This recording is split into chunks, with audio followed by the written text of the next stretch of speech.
Hey everybody, welcome to episode 23 of What Not to Miss with Chris. My goal is to put out quick, relevant content that explains the why behind the what in order to positively impact the freight community.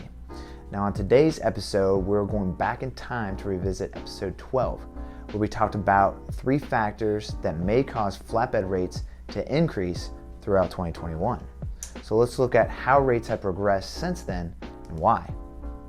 Okay, so since February, national flatbed rejection rates have increased 44%.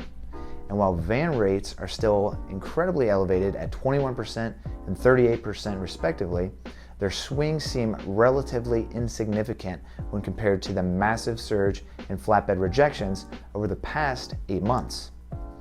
Now, as we've discussed previously, typically when rejections increase, so do spot rates, and eventually contracted rates follow suit. As you can see here, a tremendous seasonal push in flatbed demand as the weather broke in March sparked a huge spike in rejections until they peaked north of 30% in June. Now at the same time rejections were peaking, June was the last month we saw spot rates rise above contracted rates in a 5-month margin narrowing battle. Now the magnitude of the stickiness surrounding the offset in supply and demand becomes even more apparent when you look at both rejections and spot versus contracted rates at the same time. Also, the increase in compliance after June's peak can be seen in the approval of higher contracted rates being submitted by carriers. So that's what has transpired since we made our predictions back in February. Now, let's talk about the why.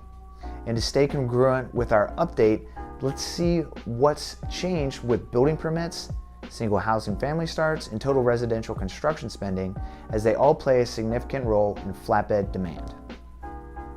So starting with total residential construction spending. The most recent release, according to the U.S. Census Bureau, came in at $795 million for August. That's up 14% from the pre-pandemic high set back in 2006 before the housing bubble burst.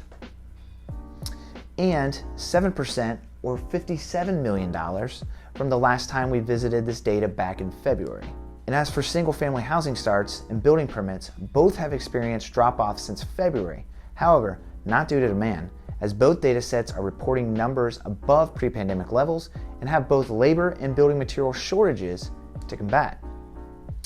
Well, that'll do it for episode 23. However, there's a lot more to learn about flatbed supply and demand.